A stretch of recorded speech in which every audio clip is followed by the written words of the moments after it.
Oi pessoal, aqui é o Rodrigo do Kitnet HQ e hoje eu vou apresentar para vocês um livro, não um quadrinho, mas um livro que eu acho que todo mundo deveria ler, que é esse Foco Roubado do Johan Hari, né? É um livro de palavrinhas, não é mesmo? E é um livro que ele vai falar sobre os ladrões da atenção na vida moderna, né? Então assim, por que que a gente não consegue mais prestar atenção em nada? Esse é o foco do livro. Então ele começa falando, assim, ele é um jornalista, então, apesar de ser um livro, não vou dizer acadêmico, porque ele não tem a forma acadêmica de escrita, mas ele é um texto acadêmico no sentido de fazer, sabe, de trazer uma reportagem, de trazer dados, muitos dados mesmo. A, a quantidade de notas de rodapé que esse cara criou, né, na verdade são notas de fim, mas são 26 páginas de notas de fim, né? Só com material adicional e tal, né? Então, sensacional. E ele começa o livro contando a história do sobrinho, né? O sobrinho era um moleque, quando criança, que adorava o Elvis. Ah, não, porque o Elvis é meu herói. E toda essa coisa do Elvis, o Elvis, o Elvis. Ponto. Aí ele fica mais velho e ele repara, o Harry, o Johan Harry, repara que o sobrinho dele não consegue mais prestar atenção em nada. Tá viciado no celular o tempo inteiro, viciado. Não consegue sair, fica o tempo inteiro.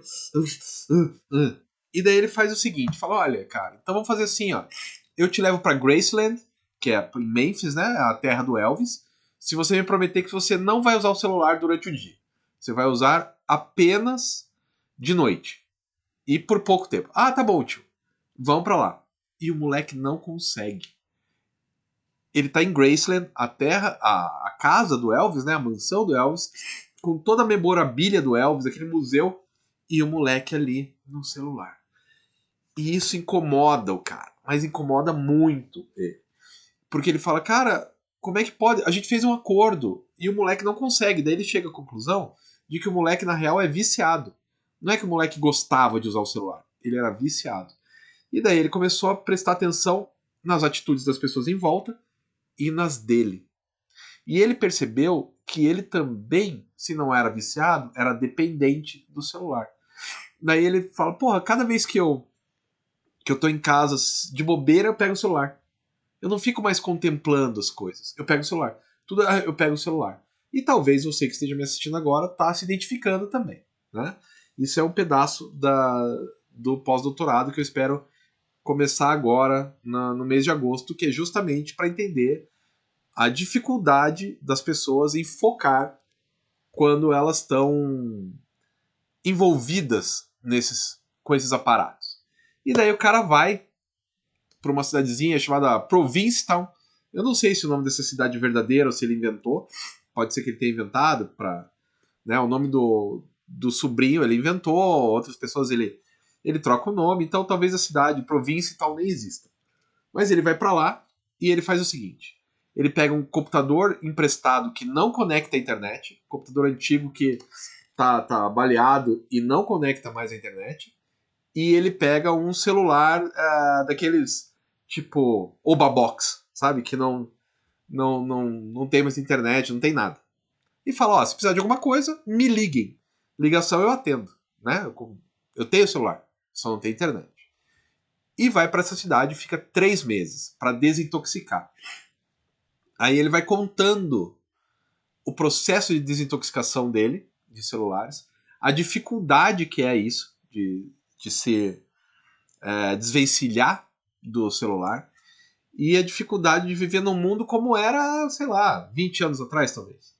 Né? 2004, talvez 25 anos atrás.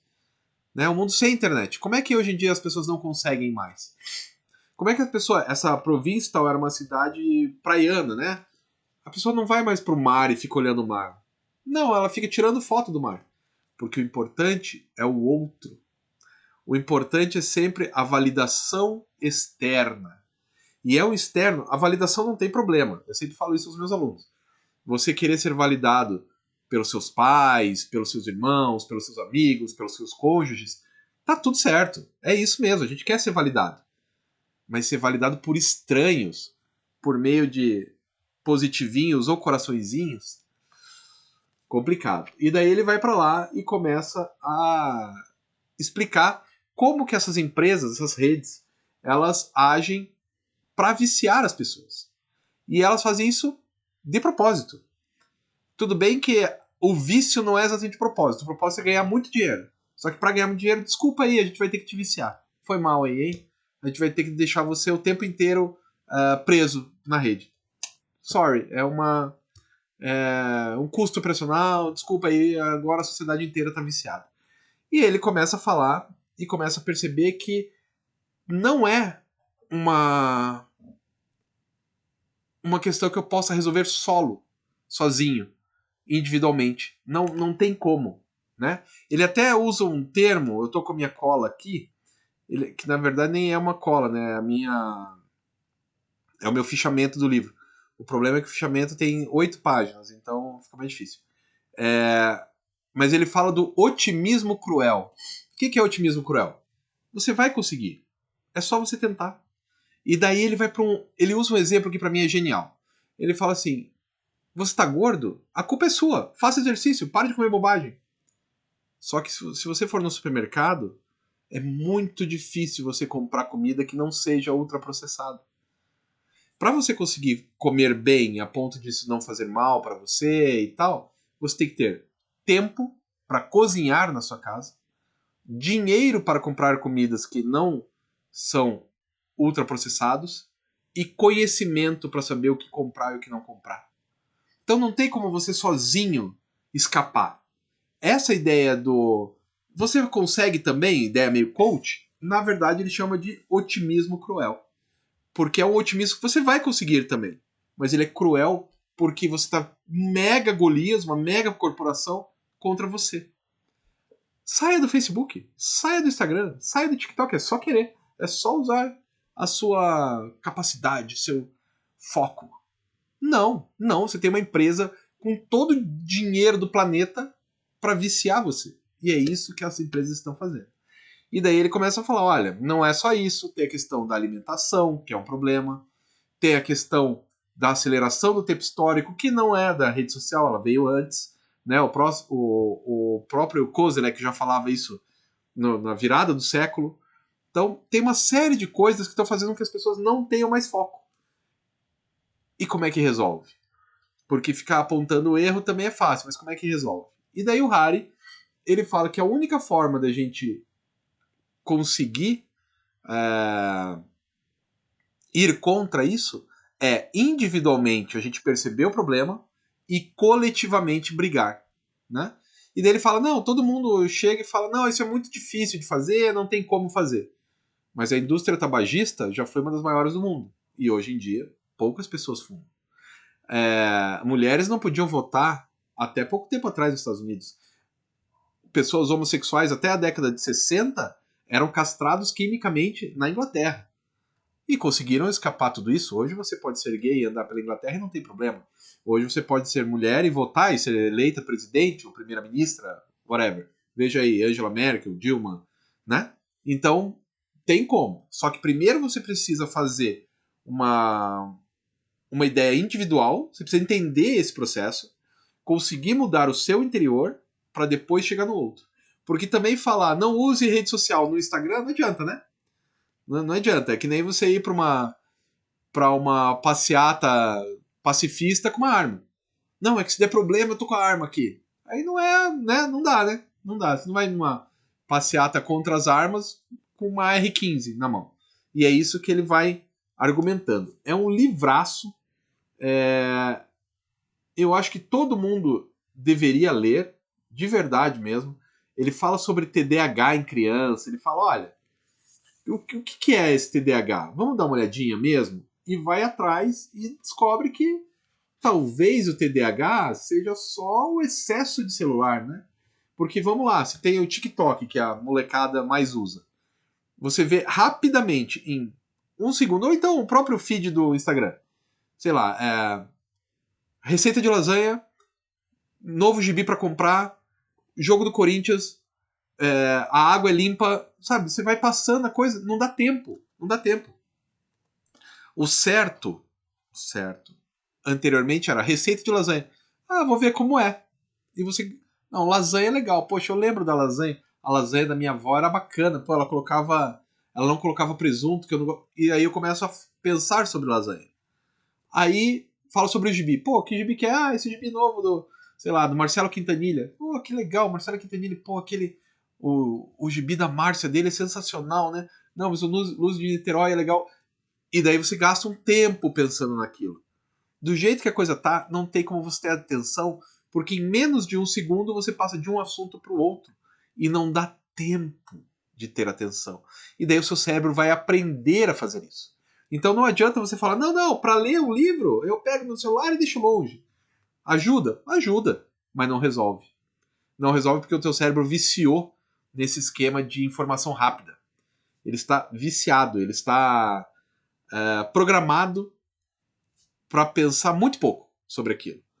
Está preparado para pensar quase nada, né? Tem algumas questões que ele pontua também das redes sociais aqui, que ele fala como o que é o Twitter, o que é o Instagram. Cara, porra, o cara manda muito bem, ó. Eu vou ler aqui o que está escrito, né? Então, qual é a mensagem do Twitter? Primeiro, você não deve focar em apenas uma única coisa por muito tempo. O mundo pode e deve ser entendido a partir de declarações curtas, simples e de 280 caracteres. Então você tem que entender o mundo desse jeito. Segundo, o mundo deve ser interpretado e entendido de modo assertivo e muito rápido. Terceiro, o que importa é se as pessoas concordam imediatamente e aplaudem as suas declarações curtas, simples e rápidas. Daí ele vai ver o Facebook. Qual é a mensagem do Facebook?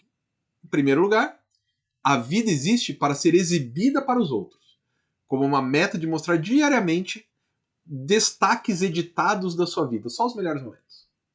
Segundo, o que importa é se as pessoas gostam imediatamente dessas edições cuidadosamente selecionadas que você passa o dia produzindo. Terceiro, que alguém é seu amigo se vê os destaques e coloca um positivo para ele. Isso é amizade. Para mim, o melhor é o do Instagram.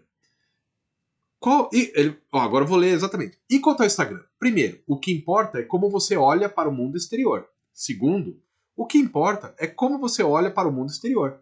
Terceiro, o que importa é como você olha para o mundo exterior.